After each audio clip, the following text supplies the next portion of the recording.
Hey folks, welcome back to Only the Best Fantasy Novels. My name is Robin, and today I want to talk about Traitor's Knot, the seventh book in the Wars of Light and Shadow by Janny Wurts.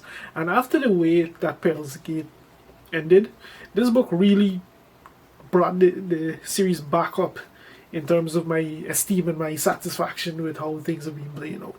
Like I've made no bombs about the fact that I really didn't like the way Perils Gate ended, but this book really ratcheted everything back up to the kind of storytelling like I've come to expect almost as a standard from Janny Wurts. So what is this book even about? Even as Ayrton recovers from the trials of the QR tunnels, Lysair and his new religion comes under dire threat. The heart of his religion has been corrupted by with an evil cabal that threatens to destroy Athera as it exists today. With the Fellowship's sources still dealing with the fallout from the meddling of the Coriani Prime, and even as Lysair sinks further into the grips of the Mistreat's Cache, Ayrton's last chance to save his allies and prevent as much bloodshed as possible might become as a snowflake in summer at this rate.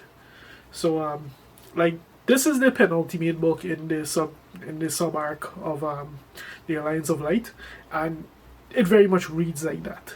There's a few things that happen in here that probably wouldn't have happened in a regular installment otherwise.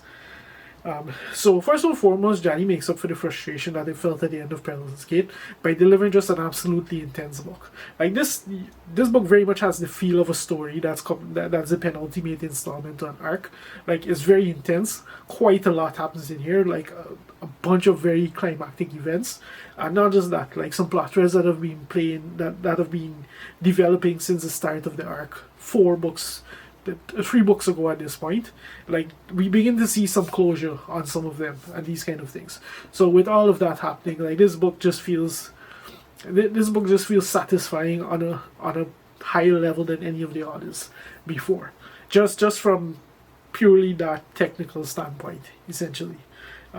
But even setting that aside, Janny really goes to the jugular with this one. One of the things that has been present in these books, but not really delved into very much, is the horror aspect of this world. Like when you really sit down and think about it, a lot of the horror that has been incorporated into the series has been more along the lines of like the character drama and some of the situations and just the psychological trauma and these kind of things. In this one, we get a bit more overt with the inclusion of this evil cabal that has taken over Lysair's religion, that's effectively co-opted it and his entire infrastructure basically. And some of the things that they're described as doing and some of the set pieces that involve them and so it's very horrific, to put it mildly. And this is from a series that has it can go to some pretty dark places already to begin with. So like there's some pieces in here that you blink, you miss a line, and you don't realize just how depraved these things can get. So that like this was just on that aspect. Like this installment alone was already very cool. And then there's just so much else that goes on in this book. Like in terms of like I mentioned, this book is very much a penultimate installment.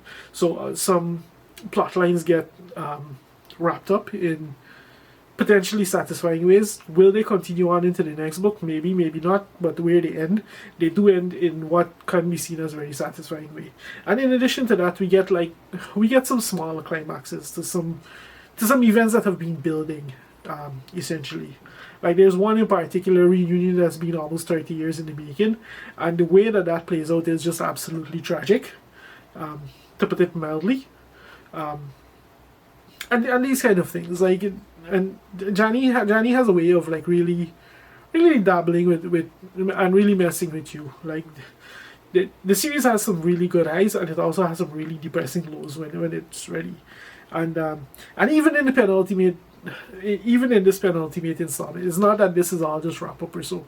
There are some things that some triggering events in here that make things going into the final book in this sub arc very exciting. There's some choices that were made here that really goes against the grain of everything that we've seen to date, And it just speaks to one of the major things that I do have to talk about, which is when I like to talk about the characters, which is just Ayrton's personality now. Like, given what Ayrton endured in the QR tunnels, we knew he was going to come out of it a very different person. And my hope for him, my hope for this story, and his story in particular, was for his personality to take one of two directions. And I vastly preferred one over the other. And the one I really wanted to see happen is the direction that he took. And we see this play out in some very subtle ways. We see this play out in the way that he reacts to the way that he reacts to situations. His responses now, where before he would have certain personality traits would have dominated his response. That's not the case anymore. Like, he has a very different reaction to things now, and it's because it's almost as if his internal thought process has shifted drastically as a result of what he endured in that trial. So, like, this, needless to say, like, he for me, he became a much more engaging character to read, and he was already very engaging to become, because this feels like the Ayrton that is going to go all the way at this point. So there's that.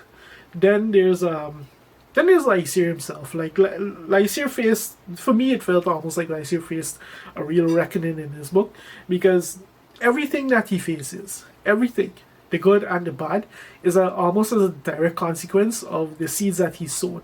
Like, the challenge that he faces with regards to the way his religion has been co-opted, his entire illegal royal infrastructure, that the way it's been co-opted, the challenges that he faces on a personal level between him and his kindred, and between him and his family, and these kind of things. Like, they're all consequences of his own actions.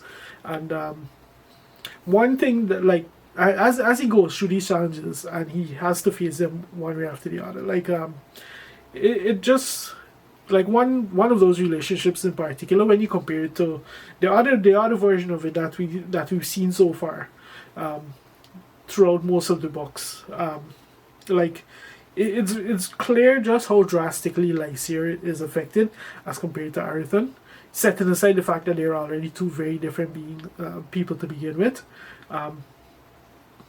And then there's just like, with some of the revelations that came out at the end of Pearl's Gate, this book really had me thinking more so than ever, as like, with almost every scene that Lysair goes through, like, just how much of this is Lysair's actual response, and how much of it is what we think is his response, but is actually a subtle twisting of the gauge. Because at this point, it's quite clear that the gauge has a much more insidious effect than what we even began to imagine, and when it was initially placed on these in this story. And throughout this entire book, reading these two characters and the way that they react to different things, how they deal with different scenarios and these things, like, it really made me wonder if, like, how much of this is influenced by the Mysteries. So it's just really cool. It really well done. And as to the rest of the book, what else can I say? Like, this book, it's a chunker, like they're all chunkers, but this one just went by incredibly fast.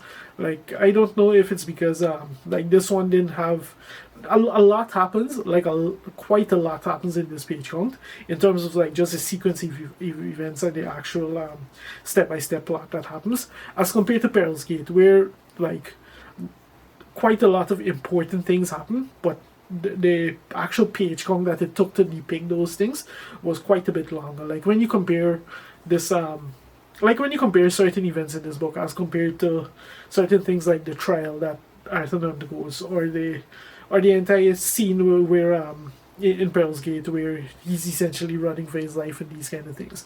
Like, when you compare just the page count of those different scenarios, this book is way tighter. It has quite a bit more going on, and because of that, like, it just felt more fast paced. It felt more intense. It felt more engaging as compared to Pearl's Gate, which is why I feel almost vindicated. I feel vindicated in the fact that Perils Gate is just not that good a book compared to Traitor's Not. Or, well, at least not that engaging an installment, I should say. So there's that. Like, but all in all, by the end of this stage is set for like a pretty epic conclusion. Like, with the way things are headed now, the next book is going to be pretty intense, and I'm going to go read that now. So, if you made it this far into the video, thank you very much for watching, and I'll see you next time.